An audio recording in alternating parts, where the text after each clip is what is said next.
सबसे पहला काम नफरत को मिटाने का है, भाई को भाई से गले मिलाने का है। यह सबसे पहला काम है। देशभक्त देश को जोड़ता है, देशभक्त देश को तोड़ता नहीं है। देशभक्त मोहब्बत की दुकान खोलते हैं, नफरत के बाजार नहीं चलाते हैं। यह मेरा आपके लिए मैसेज है। जब जब बुलडोजर चलता है इनका, तो किसके घरों पे चलता है? किसके घरों पे चलता है? जोर से बोलो। जिसने 6 किसानों को अपनी जीप के नीचे कुचला, उसके घर पे क्या बुलडोजर चला? जिसने महिलाओं के साथ अत्याचार किया, उसके घर पे बुलडोजर चला?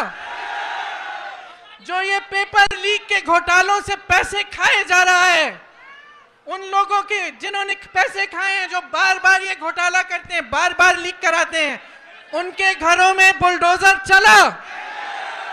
नहीं चला ना। कंपनी का मालिक नहीं बनने चाहते, मैं नहीं कहता, मगर आपने मान लियो, कह दिया, तो फिर मैं आपसे पूछूंगा भैया ठीक है 90% के मीडिया में कितने? मीडिया में कितने?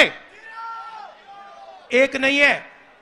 आप मीडिया के मालिकों की लिस्ट निकालो, आपको एक ओबीसी नहीं मिलेगा, एक दलित नहीं मिलेगा, एक आदिवासी नहीं मिलेगा, एक गरीब जनरल कास्ट का नहीं मिलेगा, एक माइनॉरिटी नहीं मिलेगा। फिर बड़े बड़े पत्रकारों की लिस्ट निकालो, 90% में से आपको एक नहीं मिलेगा। फिर आप मुझसे कहोगे नहीं राहुल जी, 90% को ना मीडिया में भागीदारी चाहिए, ना हमें बड़ी कंपनियों में भागीदारी चाहिए। फिर मैं आपसे पूछूंगा ठीक है भैया बताओ प्राइवेट अस्पतालों में आपके कितने लोग? एक भी नहीं। फिर पूछूंगा भैया ठीक है प्राइवेट अस्पतालों में भागीदारी नहीं चाहिए, तो कॉलेज यूनिवर्सिटी में तुम्हारे कितने लोग? एक भी नहीं। अरे भाई तुम लोग हो कहां? तुम हो कहां? मैं बताता हूं तुम्हें। मनरेगा की लिस्ट निकालो, उसमें आप सब लोगों के नाम दिखेंगे। कॉन्ट्रैक्ट लेबर की लिस्ट निकालो, उसमें आपके सब नाम दिखेंगे। मगर हिंदुस्तान के बड़ी बड़ी कंपनियों में, हाई कोर्ट में, मीडिया में आपके नाम नहीं मिलने वाले। नमस्कार, जय हिंद। ससुराल वालों,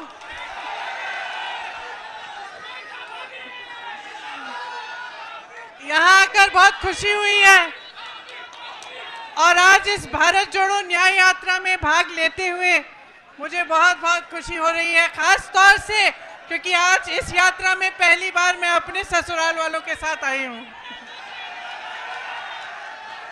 ये जो 90% जनता है इस देश में, दलित, आदिवासी, पिछड़े, माइनॉरिटी, इनको इस देश में कितनी भागीदारी मिल रही है, ये सबसे बड़ा सवाल है। आपकी समस्याएं हैं, जो आपकी असली समस्याएं हैं, आपका दुख है, जो महंगाई है, जो बेरोजगारी है, जो रोज रोज इन परीक्षाओं में जो पेपर लीक हो रहे हैं, जिनके लिए नौजवान बच्चे, आपके बच्चे मेहनत करते हैं, पढ़ते हैं, फीस भरते हैं, ये सिलसिला अभी तक जारी है कि नहीं कि पेपर लीक होते रहते हैं? बताइए। आप सबका बहुत बहुत नमस्कार। कैसे हैं आप लोग? सुनाई नहीं दिया, कैसे हैं आप लोग? अच्छा भैया, यहां पे जीप पे कौन खड़ा होगा? आप आ जाओ, आप आ जाओ, आप आ जाओ। ये जो है उनके पीछे आप आ जाओ।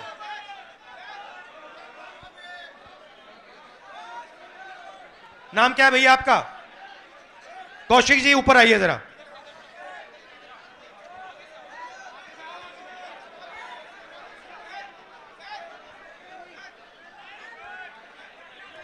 अब भैया देखिए, आपका नाम क्या? खड़े हो जाओ, खड़े हो जाओ भैया। नाम क्या आपका? आयुष कौशिक जी हैं। नमस्कार करो जरा। अब बताओ मुझे एक बात, अभी बुलाएंगे।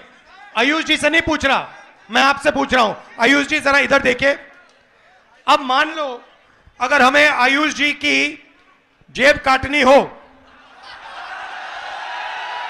मान लो हमने सोचा कि भैया आयुष जी की जेब काटो, सबसे पहले हमें क्या करना पड़ेगा? हाँ, सबसे पहले भैया आयुष जी उधर देखो जरा, हाँ वो देखो भैया, ये देखो इधर देखो जरा भैया, वो ऊपर देखो, फ्लाईओवर की ओर देखो जरा। ये पहले ये करना पड़ेगा, पहले इसका ध्यान भटकाना पड़ेगा। सही, ये काम आपके लिए नरेंद्र मोदी जी करते हैं। भाई और बहनों, वो उधर देखो, भाई और बहनों इधर देखो, भाई और बहनों ऊपर देखो, भाई और बहनों नीचे देखो। अब उसके बाद क्या चाहिए आपको? उसके बाद कौशिक जी जरा घूमिए जरा। उसके बाद जब उसका ध्यान चला जाएगा, पीछे से कोई आएगा, है ना, किसी को आना पड़ेगा। वो कौन है भैया?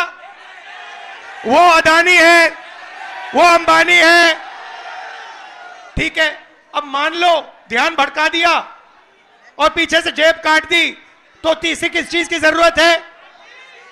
हाँ भैया, मुझे ये डंडा लाठी देना जरा, ये झंडा उतारो इससे। नहीं, इससे काम चलेगा, छोटा नहीं चाहिए, बड़ा चाहिए ये। और ये तो पहला जो ध्यान भटकाता है नरेंद्र मोदी जी, दूसरा जो जेब काटता है अदानी जी, और तीसरा जो डंडा लिए घूमता है अमित शाह। कहीं भैया तुम लोगों ने कुछ किया? जब ईडी आई, सीबीआई आए, इनकम टैक्स आई, पुलिस वाले आए, तो कुछ किया? तो फिर देखो कैसा डंडा लगता है। आयुष जी धन्यवाद आपका, अभी करते, फोटो ले लो, आ जाओ। ये भैया सेल्फी का जमाना, आ जाओ आ जाओ आ जाओ, यहां बैठ जाओ।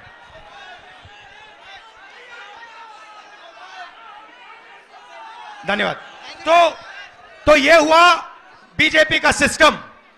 एक व्यक्ति ध्यान भटकाता है, कभी आपको बॉलीवुड की बात बताएगा, कभी आपको उधर देखने को कहेगा, कभी सर्जिकल स्ट्राइक की बात करेगा, मगर ध्यान भटकाएगा आपका।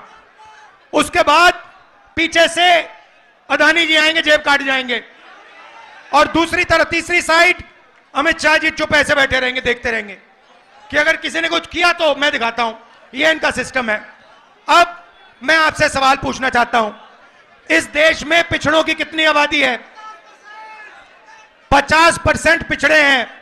इस देश में माइनॉरिटी की कितनी आबादी है? 15% माइनॉरिटी है। इस देश में दलित कितने?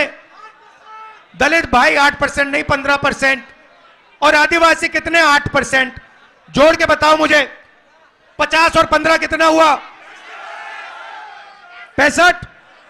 65 और 15 80। 80 और 8 88।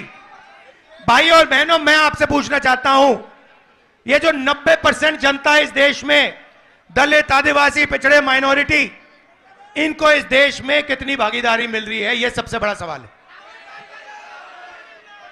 आप सबसे बड़ी कंपनियों की लिस्ट निकालो, 200 कंपनियां सबसे बड़ी वाली, उसमें 90% का एक मालिक मुझे दिखा दो। आपको एक मालिक 90% का नहीं मिलेगा। उसके बाद आप मैनेजमेंट टीम में की लिस्ट निकालो, उसमें आपको 90% का एक नहीं मिलेगा। फिर आप कहो ठीक है, 90% हिंदुस्तान की कंपनी का मालिक नहीं बनने चाहते, मैं नहीं कहता, मगर आपने मान लियो, कह दिया, तो फिर मैं आपसे पूछूंगा भैया ठीक है, 90% के मीडिया में कितने? मीडिया में कितने? एक नहीं है। आप मीडिया के मालिकों की लिस्ट निकालो, आपको एक ओबीसी नहीं मिलेगा, एक दलित नहीं मिलेगा, एक आदिवासी नहीं मिलेगा, एक गरीब जनरल कास्ट का नहीं मिलेगा, एक माइनॉरिटी नहीं मिलेगा। फिर बड़े बड़े पत्रकारों की लिस्ट निकालो, 90% में से आपको एक नहीं मिलेगा। फिर आप मुझसे कहोगे नहीं राहुल जी, 90% को ना मीडिया में भागीदारी चाहिए, ना हमें बड़ी कंपनियों में भागीदारी चाहिए। फिर मैं आपसे पूछूंगा ठीक है भैया बताओ, प्राइवेट अस्पतालों में आपके कितने लोग? एक भी नहीं। फिर पूछूंगा भैया ठीक है, प्राइवेट अस्पतालों में भागीदारी नहीं चाहिए, तो कॉलेज यूनिवर्सिटी में तुम्हारे कितने लोग? एक भी नहीं। अरे भाई तुम लोग हो कहां? तुम हो कहां? मैं बताता हूं तुम्हें, मनरेगा की लिस्ट निकालो, उसमें आप सब लोगों के नाम दिखेंगे। कॉन्ट्रैक्ट लेबर की लिस्ट निकालो, उसमें आपके सब नाम दिखेंगे। मगर हिंदुस्तान के बड़ी बड़ी कंपनियों में हाई कोर्ट में, मीडिया में आपके नाम नहीं मिलने वाले। नरेंद्र मोदी जी आपसे कहते हैं कि ये सबका हिंदुस्तान है। ये सबका हिंदुस्तान कैसे है अगर इसमें 90% लोगों को कोई भागीदारी नहीं मिल रही? हमने मैनिफेस्टो में साफ लिखा है, मैं आपको रास्ता भी बता देता हूं। अगर 90% को भागीदारी चाहिए तो पहला कदम, जैसे जब हार्ट टूटता है पहला कदम क्या कराते हो आप? एक्सरे कराते हो ना? तो वैसे ही पहला कदम जाति जनगणना है। इससे क्या होगा? 90% को पता लग जाएगा कि आप कौन हो, कितने हो, और सबसे ज्यादा जरूरी आपके हाथों में हिंदुस्तान का कितना धन है। बात समझ आई? आपको कहा जाता है कि भाइयों और बहनों एक दूसरे से नफरत करो। एक धर्म को दूसरे धर्म से लड़ाया जाता है, एक जात को दूसरी जात से लड़ाया जाता है, एक भाषा को दूसरी भाषा से लड़ाया जाता है, और फिर जो आपका धन है 24 घंटा आपसे वो धन लूटा जाता है। मुझे बताओ हिंदुस्तान के एयरपोर्ट किसके हाथ में है? मुझे बताओ हिंदुस्तान के बड़े बड़े इंफ्रास्ट्रक्चर प्रोजेक्ट तो दिए जाते हैं, किसको दिए जाते हैं? मुझे बताओ हिमाचल के सेब किसके हाथ में जाते हैं? मुझे बताओ हिंदुस्तान के सबसे बड़े पोर्ट किसके हाथ में है? मुझे बताओ अग्निवीर योजना क्यों की गई? क्योंकि जो आपका रास्ता था, 90% का रास्ता था, उसको बंद करना था, और अदानी जी को जो कॉन्ट्रैक्ट, हथियार के कॉन्ट्रैक्ट देने थे, वो सारे के सारे इस सरकार ने दिए अदानी जी को।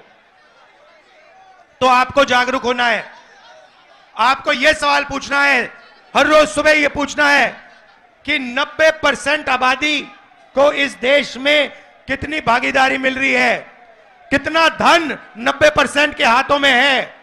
यह सवाल आपको पूछना है, और कोई सवाल ही नहीं है। मैं कन्याकुमारी से कश्मीर तक 4000 किलोमीटर आपके साथ चला, 4000 किलोमीटर। उसमें यात्रा से एक नारा निकला, यात्रा से निकला, मैंने नहीं बोला, यात्रा से निकलता है, नारा निकलता है, नफरत के बाजार में मोहब्बत की दुकान खोलनी है। तो सबसे पहला काम नफरत को मिटाने का है, भाई को भाई से गले मिलाने का है। यह सबसे पहला काम है। देशभक्त देश को जोड़ता है, देशभक्त देश को तोड़ता नहीं है। देशभक्त मोहब्बत की दुकान खोलते हैं, नफरत के बाजार नहीं चलाते हैं। यह मेरा आपके लिए मैसेज है। आप जो भी करते हो करो, मगर सबसे पहले एक बात समझ लो, नफरत को नफरत से नहीं काटा जा सकता। कभी आपने देखा है कि नफरत से नफरत कट गई? जोर से बोलो, देखा है? नफरत मोहब्बत से कटती है, और आप सबके दिल में मोहब्बत ही मोहब्बत है। अब सिर्फ आपको वो मोहब्बत दिखानी है, लोगों से गले मिलना है और कहना है कि हम इस देश में नफरत को नहीं फैलने देंगे, हम डरेंगे नहीं, हम मोहब्बत फैलाएंगे, 24 घंटा मोहब्बत फैलाएंगे और नफरत को मोहब्बत से काटेंगे। आप सब यहां आए, इसके लिए दिल से मैं आपका धन्यवाद करता हूं। आपने यात्रा में अपनी पूरी शक्ति दी, आपने अपना प्यार दिया, दिल से आपका धन्यवाद करता हूं। नमस्कार, जय हिंद। ससुराल वालों,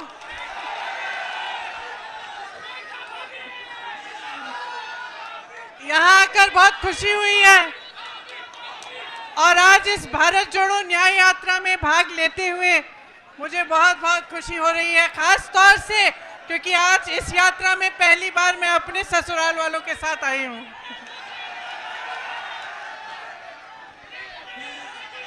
तो आपको याद होगा, बोलूं, आपको याद होगा मैं 2 साल पहले यहां आई थी, याद है? बड़ी मीटिंग हुई थी, बोलने दो भाई। आपको याद होगा 22 में मैं यहां आई थी, मीटिंग हुई थी बड़ी। अरे भैया बात सुनने दो, सुनने दो। और रोड शो भी हुआ था। तो मैं आपसे पूछना चाहती हूं कि तब से आज तक कुछ बदला है? उस समय चुनाव था विधानसभा का, आपने भाजपा को जिताया, योगी जी को जिताया, 2 साल और उनको मौका मिला है। मैं आपसे पूछना चाहती हूं कि जो आपकी समस्याएं हैं, जो आपकी असली समस्याएं, आपका दुख है, जो महंगाई है, जो बेरोजगारी है, जो रोज रोज इन परीक्षाओं में जो पेपर लीक हो रहे हैं, जिनके लिए नौजवान बच्चे, आपके बच्चे मेहनत करते हैं, पढ़ते हैं, फीस भरते हैं, ये सिलसिला अभी तक जारी है कि नहीं कि पेपर लीक होते रहते हैं? बताइए, जारी है? तो जब आप 2 साल बाद सरकार चुन रहे थे, आप चुनाव में अपना वोट डाल रहे थे, तो मैं जानना चाहती हूं कि आप क्या सोच रहे थे? क्या आपने सोचा, सुनिए, क्या आपने सोचा कि यहाँ का विकास होगा? सोचा था? अब यहाँ पे पीतल के कारखाने हैं, बड़े बड़े पीतल के कारोबार हैं, क्या आपकी तरक्की हुई है? हुई है। जितनी भी मदद आपको सरकार से मिल रही थी वो बंद हो गई, ऊपर से जीएसटी, और जितना काम कर रहे थे उसका शायद आधा काम कर रहे होंगे आज। मुश्किलें कम हुई हैं या बढ़ी हैं? बढ़ गई हैं। यहाँ नौजवान हैं सारे। उस समय मैंने पूछा था रोजगार मिलता है, आज रोजगार मिल रहा है। तो ये जो मेहनत कर रहे हो, जो 4-4 बजे सुबह पुलिस में भर्ती होने के लिए दौड़ लगाते हो, जो सेना में भर्ती होने के लिए दौड़ लगाते हो, उसके बाद जब परीक्षा लिखते हो, उसके लिए फीस भरते हो, माँ बाप मेहनत करके ट्यूशन में भेजते हैं, ये सब करने के बावजूद क्या होता है? आपको मालूम है कि 28 लाख बच्चों ने, यूपी के 28 लाख बच्चों ने पुलिस का भर्ती का इम्तिहान दिया है। 28 लाख, सोचो, इसका मतलब है कि यूपी के लगभग हर गांव में से 4 या 5 नौजवानों ने ये परीक्षा दी। एक आशा थी, एक उम्मीद थी उनके मन में, ये नहीं कि मुफ्त में कुछ मिल रहा है। पढ़ के मेहनत करके वो चाहते थे अपनी परीक्षा में पास हो। क्या हुआ? पेपर लीक हो गया। अब जब मैं यहाँ आई थी 22 में, तो मैंने आपसे कहा था कि हमने एक घोषणा पत्र बनाया था, उसमें हमने एक पूरा प्लान बनाया था, एक पूरी योजना बनाई थी कि ये जो पेपर लीक बार बार होते हैं, इसको रोकने की क्या योजना हो सकती है। उसमें जॉब कैलेंडर था, उसमें यह था कि एक कमीशन बनेगा और जितना भी अन्याय हुआ है उसको ठीक करने का काम होगा। और जॉब कैलेंडर में हर जो भी डेट था, परीक्षा का डेट, नियुक्ति की डेट, सारी पहले से तय, और जो उससे इधर उधर होता उसके खिलाफ कार्रवाई होती। तो ये तो 2-3 मुद्दे हैं, पूरे 10 मुद्दों का हमने एक पूरा प्लान बनाया था। तो मैं आपसे एक सीधी सीधी बात कहना चाहती हूँ, देखो चुनाव फिर से आ रहा है कि नहीं? फिर से आपको अपना मत डालना पड़ेगा। अब आप खुद ही देख रहे हो, बार बार भाजपा की सरकार आ रही है, केंद्र में आ रही है, प्रदेश में आ रही है, आपकी बेरोजगारी बढ़ रही है, आपकी मुश्किलें बढ़ रही हैं।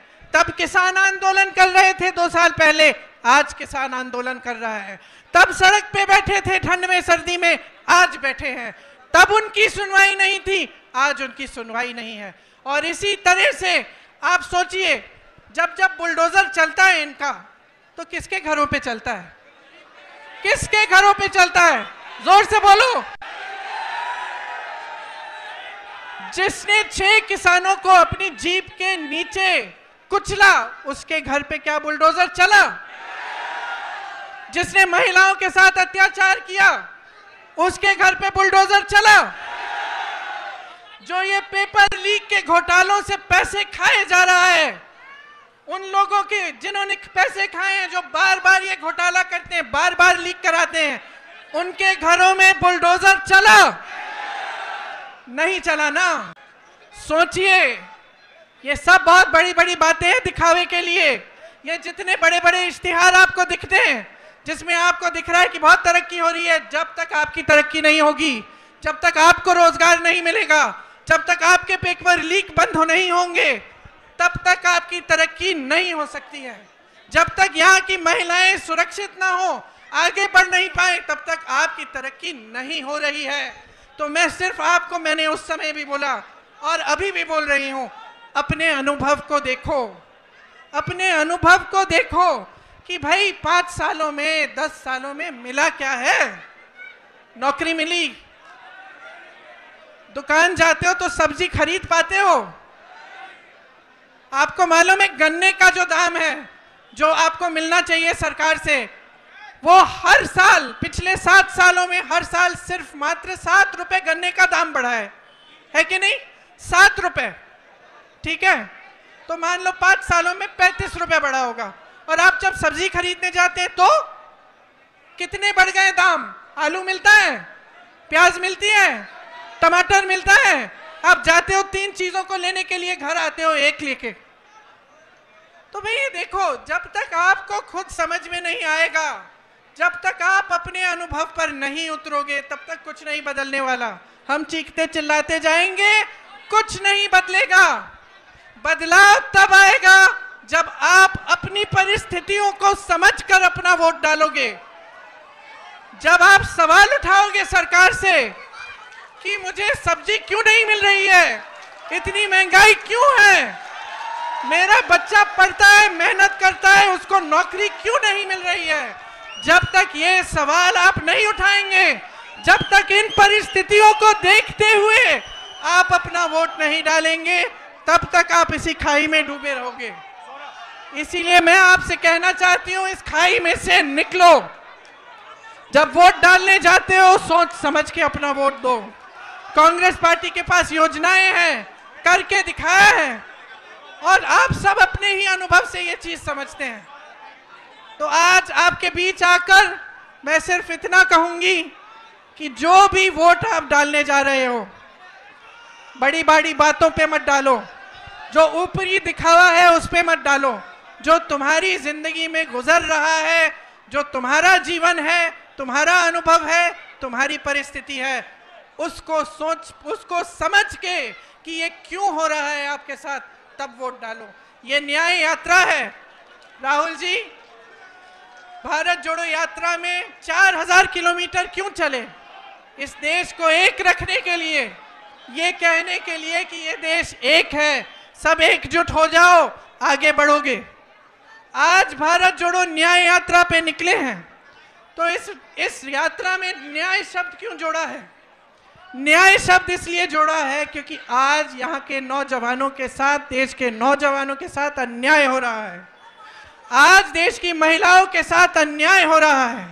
आप मेहनत करते हैं, आपके पेपर लीक होते हैं। आप मेहनत करते हैं, आपको नौकरी नहीं मिलती, रोजगार नहीं मिलता। आप मेहनत करते हैं, महंगाई का सामना करते हैं। किसानों का जो बकाया होता है वो नहीं मिलता, किसानों के कर्ज माफ नहीं होते, बड़े बड़े उद्योगपतियों के होते हैं। तो देखिए, मैं फिर से आग्रह करूंगी, आज आप इस यात्रा में जुड़ने आए हैं तो हमें देखने नहीं आए हैं, अपनी परिस्थिति को समझने आए हैं। और ये समझने आए हैं कि जब तक आप बदलाव नहीं लाओगे, तब तक आपकी परिस्थिति बदलने वाली नहीं है। द इंडियन खबर, सच आपके सामने।